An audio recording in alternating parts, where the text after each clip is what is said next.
Why do you bring a lunchbox if you never eat from it? The question echoed through the playground as a small group of boys laughed, pointing at Zayan. He smiled weakly, clutched his lunchbox tighter, and replied softly, "I'm not hungry today." What no one knew was that Zayan hadn't eaten anything since yesterday's lunch. A single piece of dry roti his mother had quietly slipped into his hand.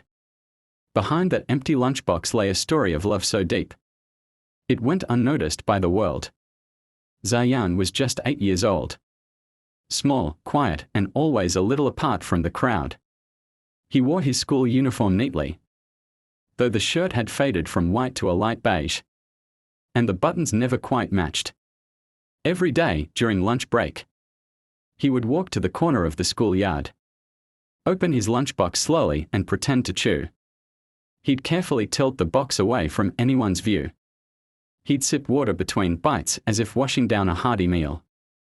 Then he would close the lid, wipe his hands on his trousers, and rejoin the class as if nothing had happened.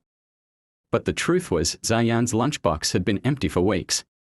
At home, his mother Samina, a widowed tailor working from a tiny, rented room, had been struggling to make ends meet.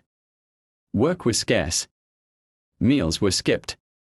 She would say, "I already ate," while hiding the hunger pains twisting in her stomach. Her one mission was simple. Zayan must never go to bed hungry. But life was crueler than promises. At first, Zayan's classmates didn't notice. But children have sharp eyes and sharper tongues. "Hey, Zayan. What do you have today?" "Air curry." "He's probably on a secret diet." "Why do you carry a lunchbox with nothing in it?" Zayan would just smile.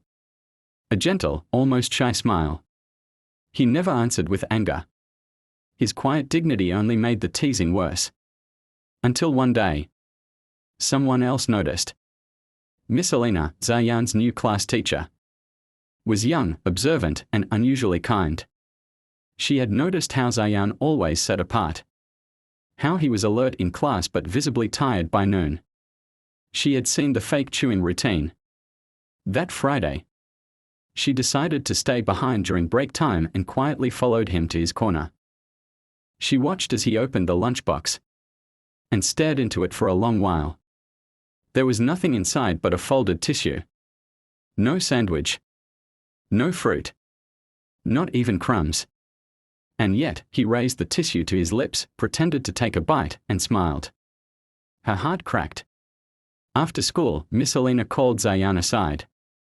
"Zayan, Beta, can I walk home with you today?" He looked startled, but nodded. They walked in silence. Down narrow lanes. Past crumbling walls and laundry strung across windows like flags of survival. Finally, they reached a rusted green gate that opened into a one-room dwelling. Inside, the walls were bare. A single stove in the corner. Some fabric pieces on the floor. And a woman bent over a shirt, stitching as if her hands were trying to beat the clock. When she looked up, her face went pale seeing a stranger. Zayan smiled. "Mama, this is my teacher." Samina quickly stood, apologizing for the mess, her eyes darting to the cracked kettle, the empty rice tin, the broken fan. Miss Alina smiled warmly. "You've raised a very kind and brave boy." Samina's eyes welled up instantly.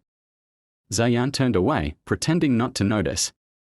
He'd seen his mother cry before. He never knew what to say. Miss Alina didn't make any big promises that day. She didn't give lectures on poverty or offer pity. But the next week, Zayan found something in his lunchbox. A soft, warm paratha. A boiled egg. And a small note tucked inside. "You are stronger than you think. Keep going." From a friend. Zayan looked around the class but saw no clue. This continued every day. A meal. A note. A silent message of love and care. One day, he opened the lunchbox and found not food, but a small paper drawing of a superhero, with his name written across the chest. Zayan, the bravest boy in school. He smiled for real that day. A wide, toothy grin. Though things got a little better, Samina's struggles didn't vanish. Rent was overdue. Work was still irregular. The stove finally gave out. Yet she never told Zayan. She would say, "I had a big breakfast," while her stomach ached from emptiness. One evening, Zayan woke up to find her stitching under candlelight, coughing softly. "Mama, did you eat?" She paused, then smiled. "Yes, Beta. Go back to sleep." But he had seen the same empty plate from earlier. He said nothing. Just lay back and closed his eyes, pretending to dream. Months passed. Zayan grew stronger, more confident. The teasing stopped. He even made a few friends.